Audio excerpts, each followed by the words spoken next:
Well, bartering, I know, people think of it as something that's like innovative, but, bartering is really something that's been around for, thousands of years. It's, Mm-hmm. the traditional way of being able to one network, you're expanding your network because you're letting people know that this is something you offer, whether it's a service or a product. So it becomes a way for you to actually market what you have and what you do.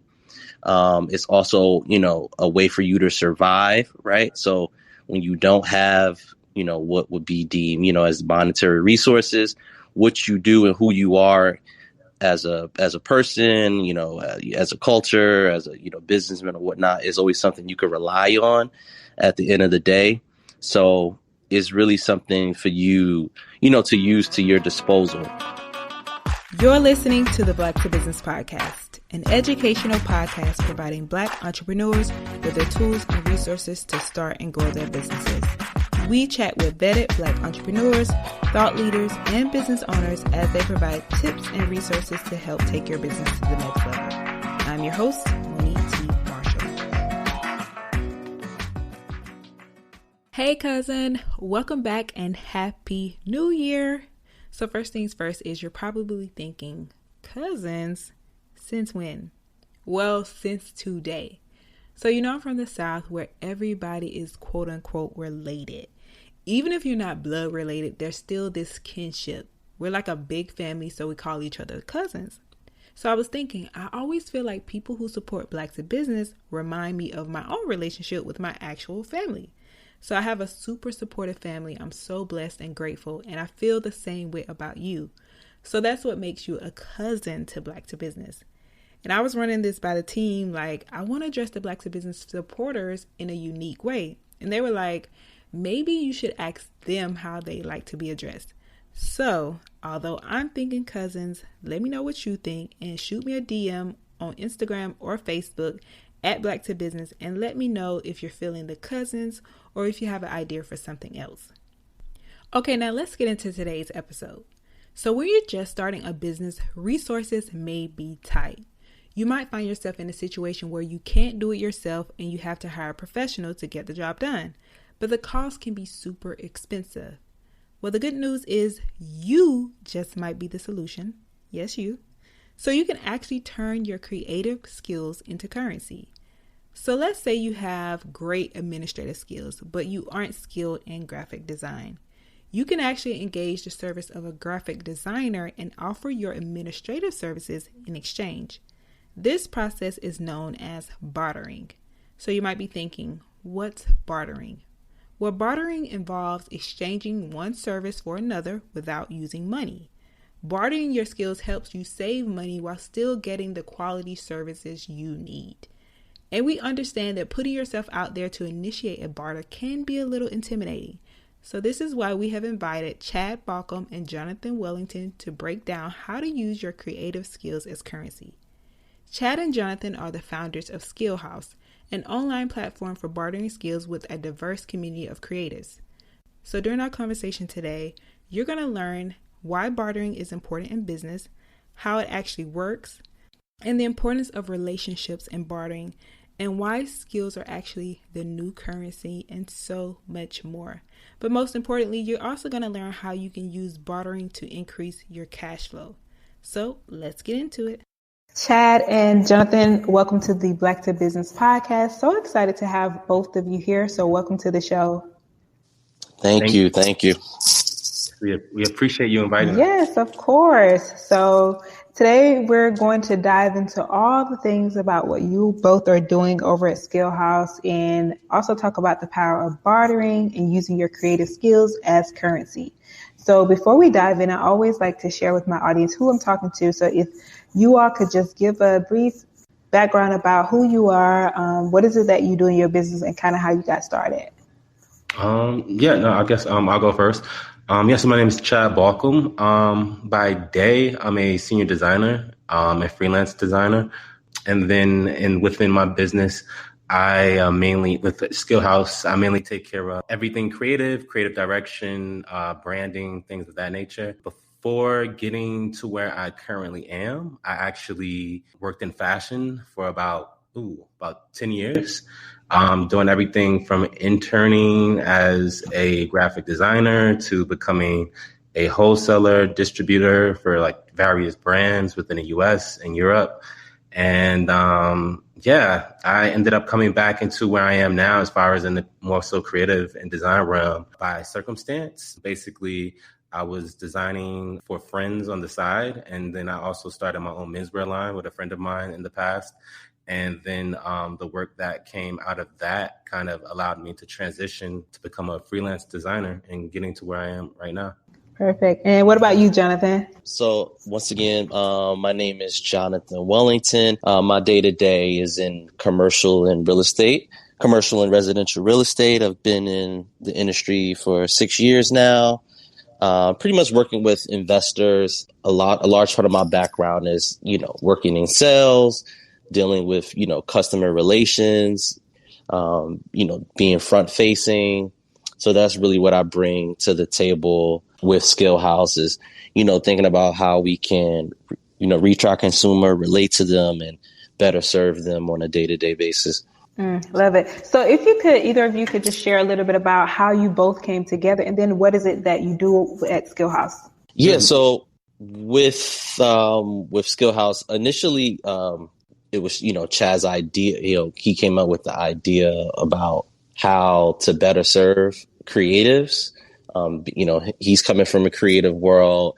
I'm coming from a more investor, business side. I used to run and manage my own flea market and gave a lot of small businesses their first chance at operating, giving them space to be able to serve as a small business or creative. So from my standpoint, I could see, how much it was needed to be able to give, the small businessman or the new creative a platform to be able to collaborate, because money is something that's something that people struggle with, right? Yep. If you're new, is where do I have funds? Where can I have an opportunity to get my product or get my service out there? Mm-hmm. So me coming from running my own flea market and things of that nature, and Chad being a creative and a designer, I thought it was a great idea. And we kind of went from there with, seeing how we could actually make this a real product to be able to help the everyday creative. But I know Chad has his input as well. Interestingly enough, Skillhaus, the actual idea for that came across because we had originally was working on an idea for a totally different app. I don't know if Jonathan remembers, but it was called Gypsy. It was basically like this whole idea of like how we both like to travel, and just coming from at that particular time, this mentality of like, oh man, we're stuck in our jobs, not really stuck in our jobs, but it's like we want to kind of like get out into the world and travel. But at the same time, it's like always that dilemma going back to even with Skillhaus and that other old idea of money. So with that original idea, it was just like, just being a gypsy and being able to like always just find a job somewhere. So basically, long story short, we ended up not going through with that idea. I do not remember why exactly, but it was something logistically wise. It just wasn't making sense at the time. So then we took a break. During this break, I remember I was living in Brooklyn at this particular time, and I was in a brownstone. It was like a 3-apartment brownstone. And each floor was just basically just created. It's like upstairs, my homie was a DJ. The homie like on the top third floor, he was a musician. The middle floor was I forgot what he did. But basically, long story short, everyone in there on each floor was basically working for themselves in some type of like entrepreneurial, creative way. And with that being said, especially living in like Brooklyn, New York, and like rents rising, prices just crazy in New York in general, we would basically find ourselves hollering at each other to trade skills. So I remember one time my homie upstairs that was a DJ, he needed someone to do some branding of flyers for a party. And I was like, all right, cool. So at the same time, I remember I wanted to learn how to DJ a little bit. So he gave me a few DJ lessons. That's how we wow. Yeah. So then that that circumstance. And then I saw like them doing that amongst each other as well. And I'm like, yo, you know what? It's a lot of creators and we do barter skills. And at the same time, there's nothing that directly kind of addresses that as like a service or just like as a platform. Whereas like right now, like before that, or before Skillhaus, we would just, I guess, find each other on like Instagram and hit each other up in the DM and be like, hey, bro, I like your work. You know, you want to work together. But there's nothing that was like really specifically like creating like a system that it can easily be achieved. So then like basically that's where this idea for Skillhaus came from. And then I got back with Wells and shared the idea. And I mean, Wells used to always just spit out this whole idea of bartering is the future. So I was like, yo, you know what, man, this is like, you always been talking about bartering. You got to love this idea. So, more or less, that's where conceptually that the idea for Skillhaus originated. I love it. I love it. I love it. And I love how innovative it is because like you said, it was something that, you know, people talk about amongst themselves, but to like take it and make it into a business model. I love that you all were able to do that and kind of share that journey of how you came about it. So great. So I'm excited to go ahead and dive into today's topic, which is about all what you're doing, which is bartering, using your creative skills as currency. And I like to start on the Black to Business podcast with the basics. So for my listeners who are not yet familiar with bartering, just kind of describing what it is and why do you think it's important in business? So what's bartering and why do you think it's important in business? Well, I mean, at the basic idea of what bartering is basically an exchange of goods and or services between two individuals, two parties, without the use of traditional financial means. I guess in the realm of for specifically talking about how it can be beneficial for business, I think especially when you're starting out and resources are tight, bartering is a great way to just basically use what you do have, whether that is basically just a skill set, like with Skillhaus, for example, or even if it's more so in the realm of small businesses, if it's a small business and like you may be a bakery with lack of funds to purchase equipment, but you still have that talent of being able to bake. So it's just a great way to more or less build a foundation to grow upon when you don't have access to other resources. Love that. And like, what are some of the benefits of bartering? As you know, when I ask this question, I think about like maybe like the relationships that are being built or the trust or, you know, because you aren't necessarily exchanging currency. So some of those benefits of bartering as opposed to traditionally exchanging money. Yeah, that's a great point. Well, bartering, I know, you know, people think of it as something that's like innovative, but, you know, bartering is really something that's been around for, you know, thousands of years. It's, you know, the traditional way of being able to one network, you know, you're expanding your network because you're letting people know that this is something you offer, whether it's a service or a product. So it becomes a way for you to actually market what you have and what you do.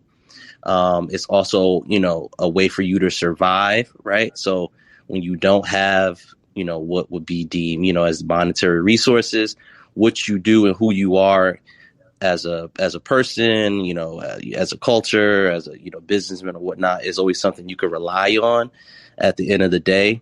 So it's really something for you, you know, to use to your disposal. Love that. And I want to talk about how bartering works now that we know the basics of what it means, how it works. So let's talk about the process. And when I say the process, I mean, when you think about bartering with someone, like what would qualify it as a fair barter? So for example, if someone is saying, okay, my services are top quality and I want to make sure that I'm getting top quality back. So how does that process really work? Are there some things that should be put in place before you start the process? So that's one of the main things, right? With bartering, especially if you're not in the, you know, the same location as the person you're bartering with, is knowing and deciding on, you know, can this person provide what I need in the same way that I'm willing to provide that same thing, right? So it's one thing providing a service or product, and it's another thing if it's to your liking. So what we're doing with Skillhaus is building out a platform for people to have trust in what they're bartering with said person or collaborating with said person. So we'll be building out sort of like is being able to, built in a collateral. So both sides feel that, there's something of stake that's held. So, until both sides come to the table with what they agree to come to the table with for barter. Mm-hmm.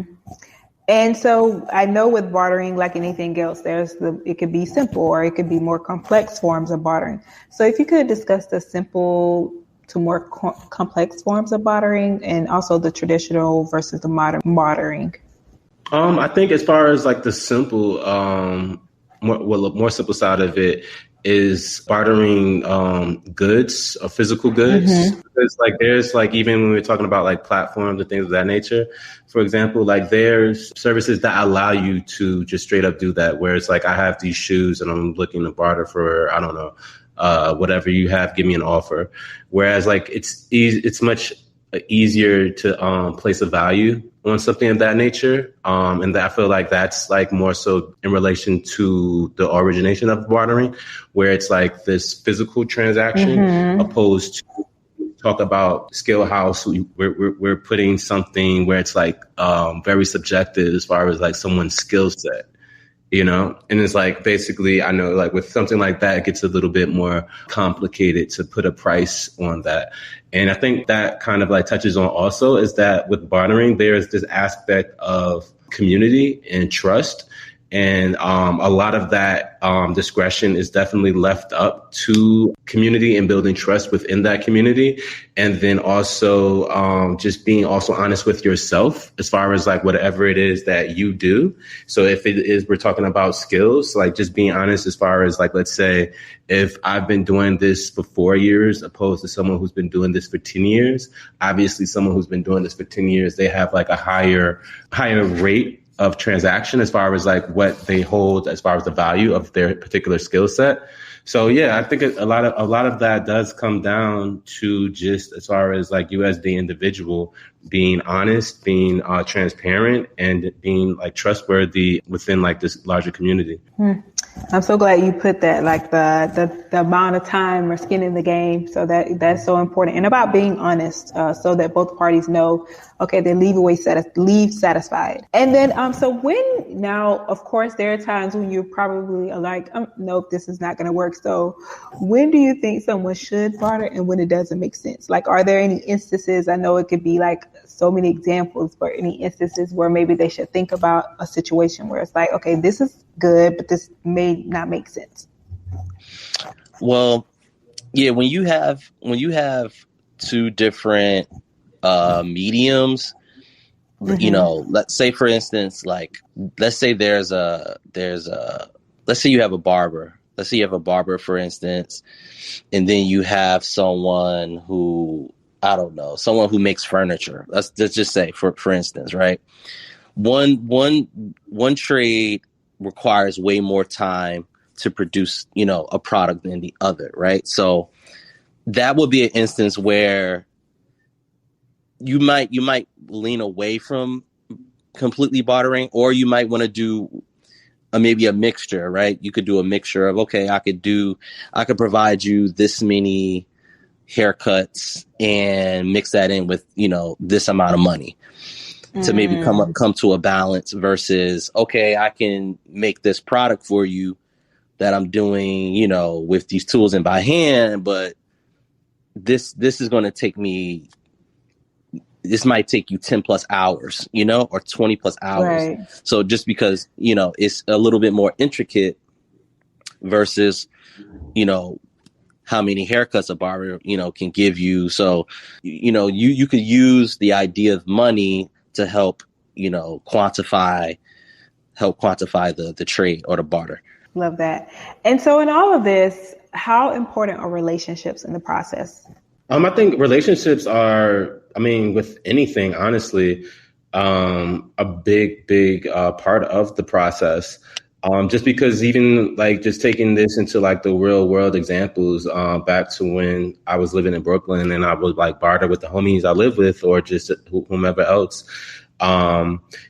If I'm being introduced if I'm looking for, I don't know, whatever I may need at that particular time, whether it be designer, videographer, photographer, having someone that's an in-between that can like relay the introduction or that can like add some type of validity to what it is that the person does definitely builds like more trust in that transaction and in that communication just by having that like extra just word of mouth introduction between someone that you guys both know.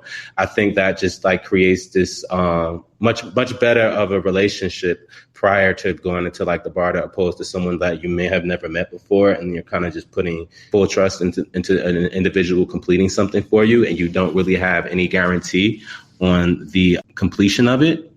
So like just going back to that, I think like that aspect of just relationships, and that just builds on like going back to that conversation of trust. I agree. I like that. Yes, that it's like that introduction, like you said. And so let's dive into skills as the new currency. So why do you believe that skills is the new currency? Let's talk about that. Well, for me, I believe skills are the new currency because, something I always kind of think about and that always used to amaze me, and I go back to every now and then. I think like back in elementary and middle school, there was those individuals, or even maybe one of us, where we had this facade to kind of like fit into like just the larger part of our peers. And then like there could have been the class clown, the class gangster, whatever the case is. And then for me, it was this one particular kid named Ibn. And he stayed back like twice, and he was just like the most hood dude. But at the same time, like he would draw, and I would connect with him because he knew I could draw. But I was like freeing out with it because that was just like my persona. And he had like this passion to like draw as well, but he would never embrace it and show that part of him because of the fact that he had this kind of like hood facade to kind of like portray at that particular time. Mm-hmm. And I think that just what I'm trying to say is with this story is we all have these particular skills or talents that we may not even nurture or we may not even explore. But at the end of the day, it's something that we can use as a resource, even if it's not, let's say, like our main form of income, or it's just like that, not the main part of our identities. So when we say skill is the new currency, we believe that because everyone in some way has some type of skill set, whether they can see or not, whether it has been fully nurtured or not. Whereas like when we're talking about more traditional currencies, that's something where it's like, we don't all have the miscellaneous cash to like put into necessarily what it may cost to start a business or open up a storefront in like these cities, especially with gentrification and things of that nature. But at the same time, we do all have, like going back to these creative skills or skills and talents naturally that are God-given, where it's like we can supplement the lack of resources and supplement the lack of traditional currency with that. Well said, well said. And shout out to Ibn. We hope he's doing well in life. Yeah, I don't know what happened to him, but yeah, you know, God willing, he's somewhere. Yes. So I love that. And now let's dive into what are some ways that all of this can increase, or bartering can increase one's cash flow, even if it's not, necessarily money being exchanged, but the impact that this has on one's cash flow and how it increases it. So there's two things with that. One is the sheer fact that you're expanding your network, letting people know that this is something that you're offering, that you're actually offering your product or your service in bartering. So that's one way. Two is if you don't have a lot of, monetary resources, if you don't have a lot of money, the fact that you're able to barter will definitely, lessen your expenses. So you're probably saving money by bartering.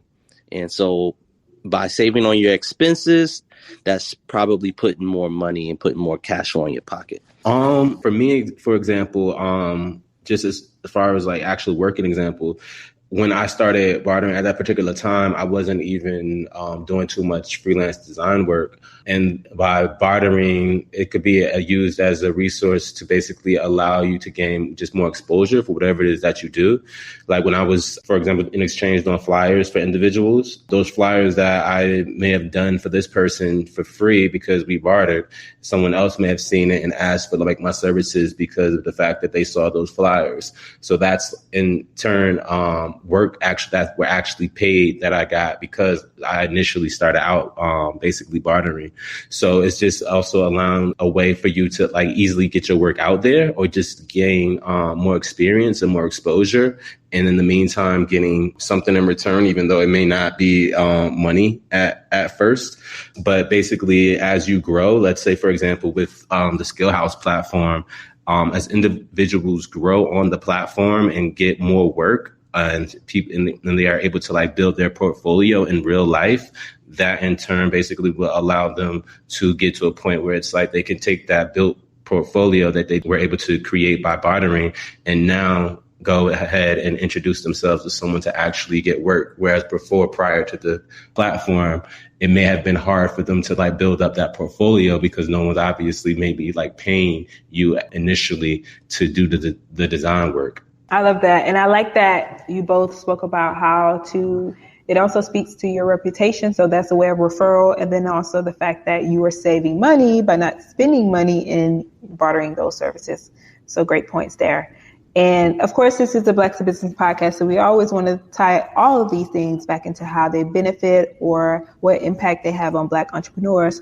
So in what ways do you think bartering benefits Black entrepreneurs, and what are some of the problems that it solves? Because of course, we all know the hurdles that we face in the community with the lack of funding and the many creators and entrepreneurs who are in our community face. Yeah, I was definitely about to just mention that, Black businesses, we're super underfunded. We get like barely 1% of most funding and grants. So, being a resource to each other is one of the main, motivations behind Skillhaus, is that, in light of the lack of funding, we can always be a resource to each other and, and help fill in the gaps where we can. So one, starting a business or starting in your passion or skill, this is when you really need those resources, right? Like you may need a photographer to help get that exposure for that marketing.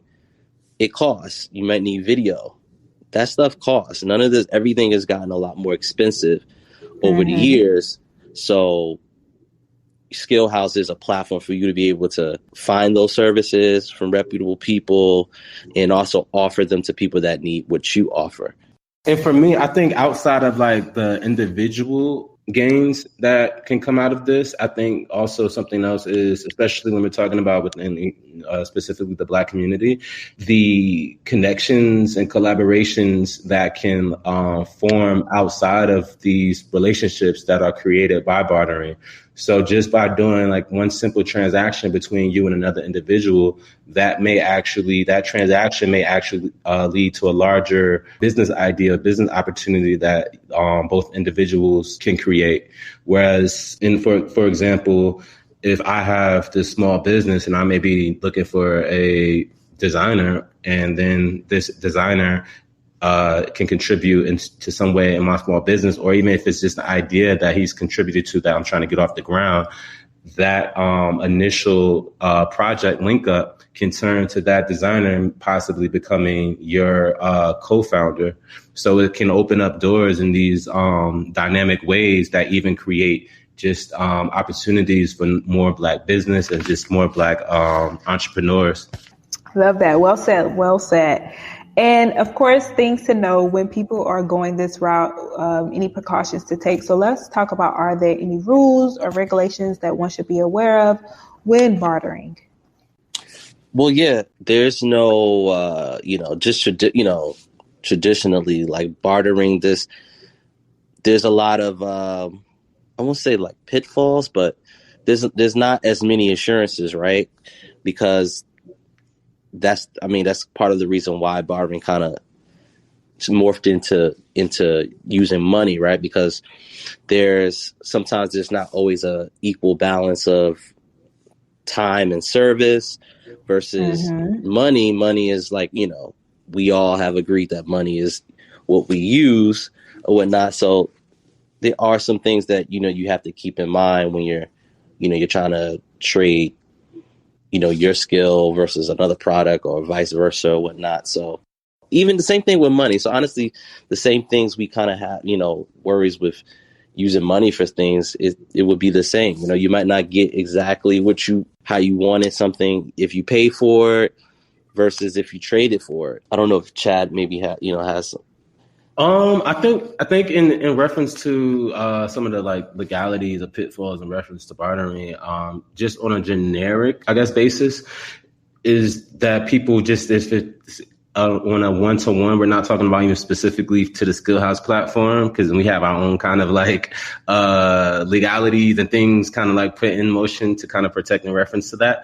But in general, what people may not know is that you still have to pay taxes in the U.S., like sales and income tax on barter transactions, and just in general, like wherever you may be, that internationally, just being mindful to be aware of like that respective countries' like laws pertaining to bartering. But yeah, for the most part, though, I think like you're taking like the precautionary steps that you take with any transaction, is where you just kind of have to be mindful and just be transparent with you and then the other person that you are like making this transaction with. Because like, Wells was mentioning the same thing with traditional means of currency. You are putting your faith into someone, especially if it's a business that you've never done business before. You're putting like a lot of faith into that individual party. So it goes into the same, probably more so with bartering, because bartering is just like breaks it down to this like core humanistic aspect of a transaction. See, I like that you broke that down. There's, there are risks with everything. But one of the things you did mention, Chad, is the fact that you all have your own things in place at Skillhaus. So let's dive into what are some of the things that you are doing at Skillhaus. So what are some of the ways that you all are helping individuals barter and create new lanes of opportunity without relying on traditional means of currency? So if you could just discuss your offerings and your process. Yeah. So just a quick run through in reference to it is when individuals first come on to Skillhaus, and we like to call people when they come on residents of Skillhaus. Ooh. So we call our users residents. I like that. Skillhaus lingo. So when someone is looking to become a resident of Skillhaus, they go through the basic sign up process, and then obviously your name, email, a little about you, bio, things of that nature. But then what kind of, I guess, is like specific to our platform is that we ask each person once they sign up to choose 3 skills that they really identify as things that they need as far as like to barter with. So that can be anything from a videographer, a nail artist, a barber. So just those 3 things help us populate the app with other users who may be on that kind of like fit within that specific skill demographic, so that we can push and cater your individual like user platform to that. And then we ask the individuals to identify what their skill set is. And then also just to, and we spoke about this earlier, to also be realistically in identifying their level at which they do that skill set, whether that's beginner, intermediate, professional, novice, and so on. So that basically allows the individual who is looking at this person's profile to kind of like see or add like value to when they see like the actual person's work. Because we also have like this factor of like adding your portfolio and showing just some like proof in it for examples of like what it is that you do as well. And all of these things basically help better populate and build trust within like the larger community. And another aspect that is probably not spoken about a lot in reference to the platform is where we have this feature in which you can create an open call.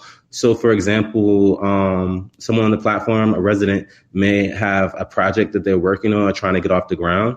and they may need like, for example, right now we may like literally we need a new videographer.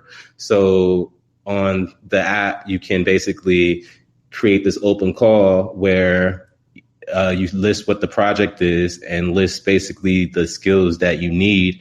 And then individuals who fit that skill set can search open calls, and it'll basically be pushed to those individuals that fit the demographic of what it is that you need for your specific project. And this also, and with the open calls, this is obviously, we're pushing collaboration, we're pushing, bartering, but you never know where you barter and help someone on a project or collaboration, and you never know, that might lead to, often than not, that often lead to work as well, right? So all of these things are helping people expand their network, find new people to serve, whether that's going to be through bartering or whether that's going to be through monetary gains as well. I like it. Amazing. And so so people who can sign up for Skillhaus are they can be like hairstylists. Like, what industries are typically on Skillhaus? Honestly, there's a broad range of industries, and as we grow and as users get on and interact, we plan to probably expand on that, because obviously there's definitely some lanes of creativity that we haven't even thought of this would be useful for. But it runs the gamut from everything from like a barber to a fitness trainer to a yoga instructor to graphic designers to copywriters, traditional artists. So there's a wide range of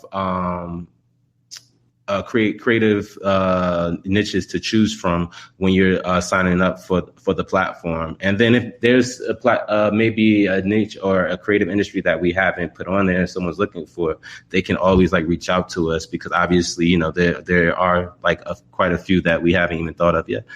So I'm pretty sure listeners are going to want to, sign up. And I would ask, what are some of the benefits of, signing up to a platform like yours and being a part of a community like yours, as opposed to, trying to do it on your own, and maybe sharing some of the success stories that you all have seen on the platform? Well, I mean, for one, the thing the platform really will be a great asset to are people that are actually new to their skill set, or maybe new to their profession, and are looking for people that could help them build on what they're starting, or maybe they're a novice. So one is just being able to find people that could help you take your skill or take your passion or profession to the next level. That's kind of overstated. Usually people that are more seasoned in any given thing, they may already have some of the resources in line or whatnot. Maybe so. But if you're new, if you're a novice, you need some direction. You want to collaborate. You want to meet people that are also maybe new and willing to barter services or whatnot. So I think that's a, underserved population of people that could use, the platform. Awesome. Well, guys, this has been so amazing. And I just want to get the perspective as working as leaders, in this journey. I'm sure it's not easy, but you all are doing it, and what you're doing is so necessary. So I want to ask any of your favorite tools or resources that you've used that have really helped you throughout this journey. If you could just share them with my audience. For me, Udemy and YouTube. I know everybody says YouTube University, but I mean, it's tried and true. When I was starting a menswear line, I went to YouTube to start teaching myself how to learn pattern making and sewing. So yes, YouTube. And I'm pretty sure Jonathan has a few good books for you. Yes. I think, Udemy's pretty good. For me, I follow other people that have kind of been through the gauntlet of, starting businesses or starting, new skills. I'm a big fan of, platforms like Earn Your Leisure. I'm a big fan of reading. Sometimes I like to read things that are not really associated with business, but more so with getting you grounded, to take on business or whatnot. Love that. So this has been great, and I'm pretty sure people who are listening are going to want to know how they can connect with you all, how they can find you. So please do share. Yeah, individually, Chad Balkum. I mean, obviously, we're all on Instagram, so you can find me on Instagram, chad.balkum. For Skillhaus, we have the platform Instagram, which is _Skillhaus, and that's Skillhaus spelled with HAUS. Also, we do have a media site with content that we create with our creative community and just users on the platform. That media site is at www.skillhaus.xyz. So definitely follow that. And yeah, once again, I appreciate you. And yeah, this was a really enjoyable conversation. Yes, thank you both so much for being on the show. And we're definitely going to make sure that we put those resources in the show notes. So thank you both for being here and again, doing the work that you do. And we appreciate everything. So thank you. Wasn't that a great topic to bring in the new year? I know you've probably set some financial goals for yourself this year, and being resourceful is a way to help you save where you can. I love how Chad and Jonathan also share how when you're bartering, there might not be an exchange of money between you and the business or individual that you're bartering with, but that relationship could lead to other financial opportunities where you can get paid in currency. So it's always important to do good business, no matter if money is being exchanged or not. You can find out more about Skillhaus and possibly how you can also be featured on Skillhaus and its founders by visiting blacktobusiness.com/129. I'll chat with you next week, same time, same place.